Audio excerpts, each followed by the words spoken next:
মা দেখবেন শিশু বাচ্চাটা খানা খায় না, তার পিছনে পিছনে দৌড়ায়, তার পিছনে পিছনে দৌড়ায়, একটা লুকমা তার মুখে তুলে দেওয়ার জন্য তার পিছনে দৌড়ায়। এই শিশুটাকে যখন শীতের রাতে তাকে পাশে নিয়ে ঘুমায়, সন্তানটা একদিকে প্রস্রাব করে দিলে মা তার প্রস্রাবের উপরে শুয়ে সন্তানটাকে শুকনো জায়গায় শোয়ায়। আবার যদি সন্তান ওই জায়গায় প্রস্রাব করে দেয়, তাহলে মা ভিজা জায়গায় শুয়ে সন্তানটাকে বুকের মধ্যে ধরে নেয়। আল্লাহ বলতেছেন, দেখো, তোমার মা বাবা ছোট সময় তোমাকে অনেক আদর যত্ন সোহাগ দিয়ে বড় করেছেন, ছোট সময়ে অনেক আদর যত্ন দিয়ে বড় করেছেন। দোয়া করো গো আল্লাহ, আমার মা বাবা ছোট সময় আমার উপর যেমনি ভাবে দয়া করেছেন, আপনিও আমার মা বাবার উপর এমনি ভাবে কবরের মধ্যে দয়া করেন। আমাদের যাদের উত্তরসূরি মা বাবা আত্মীয় স্বজন যারা দুনিয়া ছেড়ে চলে গেছেন, তাদের জন্যে অথবা এই অত্র এলাকার কবরস্থানে এই এলাকার মুরব্বীরা যারা শুয়ে আছেন, তাদের জন্যে আমাদের কি করণীয়?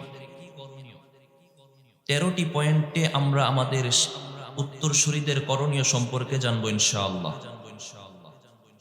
এখানে এমন কেউ নাই যাদের বাবা, দাদা, দাদার দাদা দুনিয়া থেকে বিদায় নেন নাই।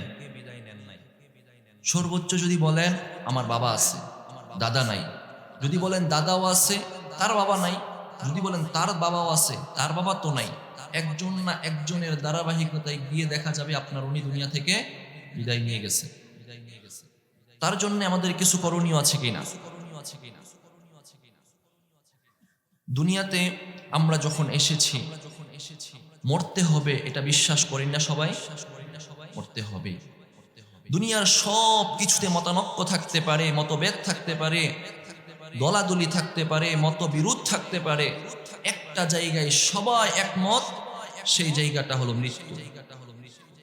ধর্মের দিক থেকে ভিন্নতা থাকতে পারে, আমি মুসলিম, আরেকজন খ্রিস্টান, হিন্দু, বৌদ্ধ, ইহুদি, যা কিছু হতে পারে, ভিন্নতা থাকতে পারে ধর্মে, কিন্তু সবাইকে একটা জিনিস জিজ্ঞাসা করবেন, ভাই মরতে হবে কিনা? সে বলবে, সবাই এক বাক্যে বলবে মরতে হবে। দলের ক্ষেত্রে ভিন্নতা থাকতে পারে, আপনি এই দল করেন, ভিন্ন দল করেন, কিন্তু সবাইকেই যদি জিজ্ঞাসা করেন দিন শেষে মরতে হবে কিনা, সবাই কি বলবে? হ্যাঁ, মরতে হবে। মরতে যখন হবেই, আমাদের আগে যারা চলে গেছেন তাদের জন্য আমি কিছু বলবো ইনশাআল্লাহ। আমার পরে আরো বড় বড় ওলামায়ে কেরাম, পীর সাহেবগণ আলোচনা রাখবেন, ওনাদের থেকে আপনারা দুনিয়াতে থেকে কি করবেন সে আলোচনা শুনবেন ইনশাআল্লাহ। কথা দীর্ঘ না করে আমি আমার আলোচনায় প্রবেশ করতে চাই। খুবই মনোযোগ দিয়ে আমলের নিয়তে শুনবো, কেননা প্রথমেই বলেছি কবরবাসী অসহায়, আমরা যদি কিছু পাঠাই তারা পাবে। 13টি পয়েন্টে আমাদের করণীয়, তাদের জন্য কি করণীয় সেগুলো জানবো ইনশাআল্লাহ। 1 নাম্বার, কবরবাসী আমাদের আত্মীয় স্বজন, আমাদের মা বাবা যাদের নাই, এতিম সন্তান, মা বাবার জন্য প্রথম করণীয় হলো আমরা তাদের জন্য দোয়া করব। আমরা তাদের জন্য দোয়া করব, কেননা তারা কবরে অসহায় হয়ে আছেন, তাদের কাছে পৌঁছানোর বা পৌঁছার সব রাস্তা বন্ধ। শুধুমাত্র নেক সন্তান আপনি যখন দোয়া করবেন, এই দোয়াটাই তাদের কবরে আমল নামায় পৌঁছবে। দলিল সুনানে আবি দাউদের 2880 নম্বর হাদিসের বর্ণনা, আবু হুরায়রা রাদিয়াল্লাহু তাআলা আনহু বর্ণনা করেন। عن أبي هريرة رضي الله تعالى عنه قال قال رسول الله صلى الله عليه وآله وسلم إذا مات الإنسان انقطع عنه عمله إلا من 3 أشياء: من صدقة جارية وعلم ينتفع به وولد صالح يدعو له। আল্লাহর নবীর জালিলুল কদর সাহাবী হযরত আবু হুরায়রা রাদিয়াল্লাহু তাআলা আনহুর বর্ণনা, তিনি বলেন, আল্লাহর হাবিব জনাবে মুহাম্মদুর রাসূলুল্লাহ সাল্লাল্লাহু আলাইহি ওয়াসাল্লাম ফরমান, ইদা মাতাল ইনসান, মানুষ যখন মারা যায়, ইনকাতা আনহু আমালুহু, তার সকল আমলের দরজা বন্ধ হয়ে যায়, সব আমলের দরজা বন্ধ হয়ে যায়। ইল্লা মিন সালাসাতি আশিয়া, তবে তিনটা দরজা চালু থাকে, ওই তিনটা দরজা দিয়ে তার কবরের মধ্যে আমলনামায় সওয়াব পৌঁছতে থাকে। মিন সাদাকাতিন জারিয়াতিন, ওই ব্যক্তিটা দুনিয়াতে থেকে যে নেক কাজ করেছে, সাদাকায়ে জারিয়া করেছে, এই সাদাকায়ে জারিয়া যতদিন দুনিয়াতে জীবিত থাকবে, বাস্তবায়িত থাকবে, ওই সাদাকায়ে জারিয়ার একটা সওয়াব ওই ব্যক্তি কবরের মধ্যে পেতে থাকবে।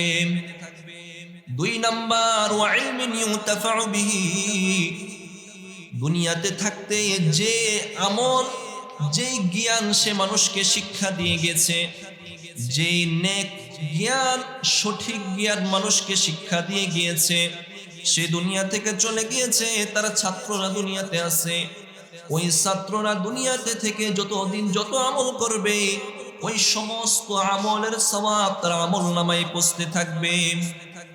3 নাম্বার, ওয়া ওয়ালাদিন সালিহিন ইয়াদউ লাহু, মানুষটা মারা গেল, তার সকল আমলের দরজা বন্ধ হয়ে গেল। 3 নাম্বার, তার নেক একটা সন্তান দুনিয়াতে রেখে গেল, এই নেক সন্তানটা যদি দুনিয়াতে থেকে একটু দোয়া করে, এই নেক সন্তানের দোয়াটা আল্লাহ তার বাবা মার আমলনামায় কবরে পৌঁছে দেবেন। নেক সন্তান দোয়া করলে কবরে পৌঁছে। এজন্য প্রথম জানবো কি, 1 নাম্বার আমল কাজ হলো আমাদের জন্য দোয়া করব। প্রথম আমাদের জন্য কাজ, আমরা আমাদের উত্তরসূরি পিতা মাতার জন্য দোয়া করব। আল্লাহ আমাদেরকে দোয়া শিক্ষা দিয়েছেন। সূরাতুল বনী ইসরাঈলের 24 নম্বর আয়াতে আল্লাহ আমাদেরকে আমাদের মা বাবার জন্য দোয়া শিক্ষা দিয়েছেন। আল্লাহ বলেন, তোমরা তোমাদের মা বাবার জন্য দোয়া করবা। বিসমিল্লাহির রহমানির রহিম। واخفض لهما جناح الذل من الرحمة وقل رب ارحمهما كما ربياني صغيرا। আল্লাহ বলেন মা বাবার জন্য দোয়া করবা। কি বলে দোয়া করবা? রব্বির হামহুমা কামা রব্বায়ানি সগীরা।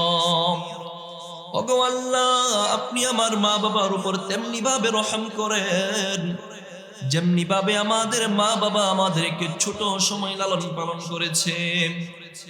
মা বাবা একটা শিশু বাচ্চাকে লালন পালন করতে কত কষ্ট করে। মা দেখবেন শিশু বাচ্চাটা খানা খায় না, তার পিছনে পিছনে দৌড়ায়, তার পিছনে পিছনে দৌড়ায়, একটা লুকমা তার মুখে তুলে দেওয়ার জন্য তার পিছনে দৌড়ায়। এই শিশুটাকে যখন শীতের রাতে তাকে পাশে নিয়ে ঘুমায়, সন্তানটা একদিকে প্রস্রাব করে দিলে মা তার প্রস্রাবের উপর শুয়ে সন্তানটাকে শুকনো জায়গায় শোয়ায়। আবার যদি সন্তান ওই জায়গায় প্রস্রাব করে দেয়, তাহলে মা ভিজা জায়গায় শুয়ে সন্তানটাকে বুকের মধ্যে ধরে নেয়। আল্লাহ বলতেছেন, দেখো তোমার মা বাবা ছোট সময় তোমাকে অনেক আদর যত্ন সোহাগ দিয়ে বড় করেছেন, ছোট সময়ে অনেক আদর যত্ন দিয়ে বড় করেছেন। দোয়া করো গো আল্লাহ, আমার মা বাবা ছোট সময় আমার উপর যেমনি ভাবে দয়া করেছেন, আপনিও আমার মা বাবার উপর এমনি ভাবে কবরের মধ্যে দয়া করেন। এমনি ভাবে দুনিয়াতে থাকলেও দয়া করেন, কবরে থাকলেও দয়া করেন। দোয়া শিক্ষা দিয়ে গিয়েছে। নবীগণও তাদের মা বাবার জন্য, উত্তরসূরিদের জন্য দোয়া করেছেন। সেই দোয়াগুলো আল্লাহ কুরআনে অসংখ্য জায়গায়, একাধিক জায়গায় উল্লেখ করে দিয়েছে।